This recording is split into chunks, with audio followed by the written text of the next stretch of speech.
ඕන කෙනෙක් කියන්නේ තමන්ගේ සුරතලා ගැන ගොඩාක් සංවේදී වෙන කෙනෙක්. ඉතින් ඒ වගේ කෙනෙක්ට තාක්ෂණයත් එක්ක මේ ඇප් එකෙන් ලැබෙන තවත් වාසි මොනවද? ඔව් අපි දැන් මූලිකම ගත්තොත් එහෙම අපි හදලා තියෙන ලංකාවේම නිෂ්පාදනයක් පෙට් බෙල්ට් එකක් හදලා ඩිජිටල් පෙට් බෙල්ට් එකක්. ඒතකොට ඒක ඇත්තටම දැන් පෙට් එක්ස්පෝ එක්සිබිෂන් එක එනවා ජූලි මාසේ 2026. ඒතකොට ඒකෙදි අපි ඒක එළිදක්වනවා. ඉතින් පෙට් බෙල්ට් එකේ තියෙන මූලිකම දේ තමයි ඔයගොල්ලන්ගේ පෙට්ගේ වයිටල්ස් ටික ලයිව් ඔයගොල්ලන්ගේ පෙට් පෝසිං ඇප්ලිකේෂන් එකට එනවා. ඒ කියන්නේ ඒකේ තියෙන ටෙම්පරේචර් එක, යාගේ මොනවද තියෙන්නේ, යාගේ හાર્ට් බීට් එක මොනවද එන්නේ වගේ ලයිව් ඩේටා ටිකක් එනවා. ඊට අමතරව ඔයගොල්ලන්ගේ පෙට් අපි හිතන්න ඔයගොල්ලන්ට පුළුවන් Google කියන්නේ මැප් එකක් පාවිච්චි කරලා පෙරිමීටර් එකක් හදන ඔයගොල්ලෝ ගෙදර පෙරිමීටර් එක එළියට ගිය ගමන් ඔයගොල්ලන්ට ඇලර්ට් එකක් එනවා. ඔයාලට පෙට් අදිසිවත් කැලේ වගේ කොහේ හරි ගිහිලා තිබ්බොත් එහෙම ඒකේ එනවා ඔයගලන්ට ලයිට් එකක් බස එකක් ඒ වගේ දෙයක් එනවා ටක් ගාලා වගේ පෙට්ව ලොකේට් කරගන්න මැප් එකෙන් හෝ ෆිසිකලි ලොකේට් කරගන්න. ඉතින් ඒ වගේ මේ වගේ ෆීචර් එකක් එනවා මේ පෙට් බෙල්ට් එකත් එක්ක. ඒක ෆීචර් එකක් විතරයි. ඊට අමතරව අපිට තියෙනවා ඒ බෙල්ට් එකත් එක්කම අපි දෙනවා පෙට් ඩිජිටල් ID එකක්. ඔයගොල්ලෝ දන්නවා දැන් අපිට පුළුවන් ගොඩක් ලංකාවේ දැන් ටික ප්‍රචලිත වේගෙන එනවා මයික්‍රොචිප් එක. මයික්‍රොචිප් එකක් ඔයගොල්ලන්ට ඔයගොල්ලන්ගේ පෙට්ට දාන්න පුළුවන්. ඒතර මයික්‍රොචිප් එක ස්කෑන් කරපු ගමන් අපි දන්නවා මේ කාගේද මේ පෙට් ඒ පෙට්ගේ ඩීටේල්ස් ටික අපිට ලබා ගන්න පුළුවන් මේ ඩිජිටල් ID කියන එකත් එක්ක. ඊට අමතරව QR එකනොත් ඔයගලන්ට මේ ඩිජිටල් ID එක ගන්න පුළුවන්. මේකේ විශේෂත්වය වෙන්නේ අපි බ්ලොක්චේන් කියන තාක්ෂණය පාවිච්චි කරලා තියෙනවා මෙන්න මේ ඩිජිටල් ID එක හදන්න. එතකොට ඒක කාටවත් ටැම්පර් කරන්න එහෙම නැත්නම් කාටවත් වෙනස් කරන්න බෑ ඔයාගේ පෙට්ගේ ඩිජිටල් ID එක. ඊට අමතරව ඔයගලන්ගේ පෙට්ගේ බ්‍රීඩ් එක, උපන්දිනේ ඒ ඩීටේල්ස් පවා දාපු වැක්සින්ස් ටික ඒ ඩීටේල් පවා මෙන්න මේ පෙට් ඩිජිටල් ID එකට අපි ඇතුළත් කරලා තියෙනවා. ඊට අමතරව ඔයගලන්ට පුළුවන් අපේ ඇප් එක යූස් කරලා ඔයගලන්ගේ වෙටනරි ડોක්ටර් එක්ක ඕනම වෙලාවක නැත්නම් පශු වෛද්‍යවරයාත් එක්ක ඕනම වෙලාවක chat කරන්න. ඉතින් ඔයාලා හදිස්සියේ පෙට් ඔයා ගෙදර ඉඳද්දි වගේ අසනීපයක් වුණොත් එහෙම ඔයාලට පුළුවන් ડોක්ටර් මෙන්න මේ වගේ ප්‍රශ්නයක් ඇති වෙලා තියෙනවා. ඒක ඔයාලන්ට පින්තූරයක් දාන්න පුළුවන්, පොඩි ෂෝට් වීඩියෝ ක්ලිප් එකක් දාන්න පුළුවන්. මෙන්න මේ වගේ තත්ත්වයක් ඇති වෙලා තියෙනවා. ඒකට අපි මොකද්ද කරන්න ඕනේ ඉමීඩියට්ලි කියලා. සහ ඊට අමතරව ඔයගලන්ට ඒ අවස්ථාවේදී ඒ වෙටනරි ડોක්ටර් හම්බෙන්න යන්න බැරි නම් අපේ තියෙන ටෙලිමෙඩිසින් ෆීචර් එක. ඉතින් ඒ ක්ලිනික් එකේ ටෙලිමෙඩිසින් ෆීචර් එක එනේබල් කරලා තිබ්බොත් එහෙම ඔයාලට පුළුවන් ඔයාගේ පශු වෛද්‍යවරයාත් එක්ක ටෙලිමෙඩිසින් ෆීචර් එක අපේ ඇප් එකෙන්ම සම්බන්ධ වෙන කිසිම වියදමක් කරගන්නේ නැතුව. මේ සියලුම දේ වැදගත් වෙන්නේ මේ ඔක්කොම දේවල් ටික ඔයාගේ පෙට් ඒ කියන්නේ පෝසිං පෙට් ඇප් එකේ සටහන් වෙනවා.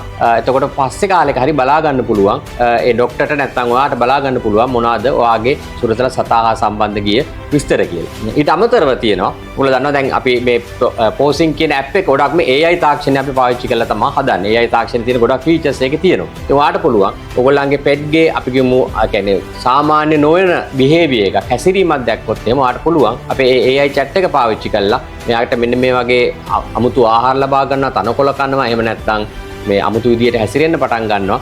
මෙන්න මේ වගේක් පොඩි වීඩියෝ ක්ලිප් එකක් එහෙම නැත්නම් ඔයාට වචනයෙන් විස්තර කරලා නැත්නම් පින්තූරයක් දාලා අහන්න පුළුවන්. මේ වගේ වෙලාවට මම මොකද්ද කරන්න ඕනේ කියලා. ඉතින් ඇත්තටම ඒකෙදි අපි කියන්නේ මෙඩිකේෂන් ඩීටේල්ස් ඔයාට දෙන්නේ නැහැ. මොකද අපි විශ්වාස කරන්නේ ඒකෙදි ඔයාලා කියන්නේ පිළිගත් වෛද්‍යවරයෙක් විතරයි ඔයාට මෙඩිකේෂන් ඩීටේල්ස් දෙන්නේ. නමුත් ඔයාට පුළුවන් අපිට මෙන්න මේ දේ නැත්නම් මෙන්න මේ කෑම එක දෙන්න එපා. එහෙම නැත්නම් අපි ඔයාට ඉන්න ලැබ්‍රඩෝර් කෙනෙක්. ලැබ්‍රඩෝර් කෙනෙක් මාස 3 දී නාවන්නේ කොහොමද? ඊට පස්සේ යාට දෙන්න ඕන කෑම જાති මොනවද? අන්න ඒ වගේ දේවල් ඔයාට අපේ ඒ chat එක හරහා ලබා ගන්න පුළුවන්. අපේ ඒ AI bot කෙනෙක් ඉන්නවා. ඒකටම ට්‍රේන් කරපු. ඊට අමතරව ඔයගොල්ලන්ට පුළුවන් හිතන්න ඔයා වෙන කොහේ හරි රටකට යනවා මාස කිහිපයකට.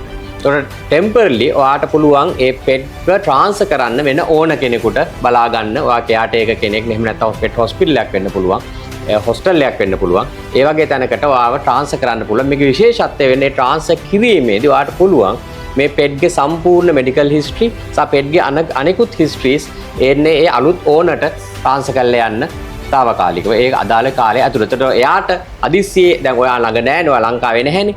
එතකොට අදිස්සියවත් ඒ ඔයාගේ සුරතල සතාට අසනීපයක් වුණොත් එයා ගාව තියෙනවා සියලුම දත්ත ටික ඩිජිටල් කරලා ඒ පෙට්ට කොහොමද ට්‍රීට්මන්ට් එක කළ යුතු සහ යාගේ පාස් හිස්ටරි එක ගැන. ඉතින් ඒ වගේ පෙට් ට්‍රාන්ස්ෆර් තියෙන. ඊට අමතරව ඔයගොල්ලෝ දන්න දැන් සමහර ක්ලිනික්ස් වල තියෙන පෙට් බෝඩින් ප්ලේසස්. ඔයාලට පුළුවන් ඒ බෝඩින් ප්ලේසස් වලට අපොයින්ට්මන්ට් එකක් දාගෙන අදාළ කාලය ඇතුළත බෝඩ් කරලා තියෙන කාලය ඇතුළත යන ඔයා යන ට්‍රිප් එකක් යද්දි මෙන්න මේ ක්ලිනික් එකේ ඔයාට හිතා ගන්න බෑ මොන ක්ලිනික් එකකටද මම යන්න ඕන කියලා. පෝසිං ඇප් එක තියෙනවා. ඔයාට පෙන්නුම් කරන පෙට් බෝඩින් තියෙන ක්ලිනික්ස් ටික ඔයාගේ අවට තියෙනවා. ඔයාට පුළුවන් ඒකට අපොයින්ට්මන්ට් එකක් දාගෙන ඔයාගේ පෙට් ඉතාමත් සුරක්ෂිත ලෙස එතන තබාගෙන යන්න. ඊට අමතරව ඔයාට දැන් මං ඉස්සෙල්ලා කිව්වා වගේ අර ඔයාගේ දෙන දේවල් එයාට කැම දුන්නද නැද්ද ඔක්කොම ටික ඔයාට නොටිෆිකේෂන්ස් හැටියට ඔයාගේ ඇප් එකේ එනවා දන්නවා ඔයාගේ පෙට් සුරක්ෂිතයි කියලා. ඒ පෙට් බෝඩින් ප්ලේස් එකේ අපේ ඇප් එක හරහාම ඒ ඔයා ගාවට එන කමියුනිකේෂන්ස් වලින් මේ කතාබහේදී මිස්ටර් ප්‍රියල් මුලින්ම කිව්වා පෙට් බෙල්ට් එකක් ගැන. ඒකෙදී පෙට්ගේ ටෙම්පරේචර් එක බලන්න පුළුවන් කියලා. පෙට් ඕන කෙනෙක්ට කොහොමද මේ පෙට් බෙල්ට් එක වටින්නේ? කොහොමද ඒක වැදගත් වෙන්නේ?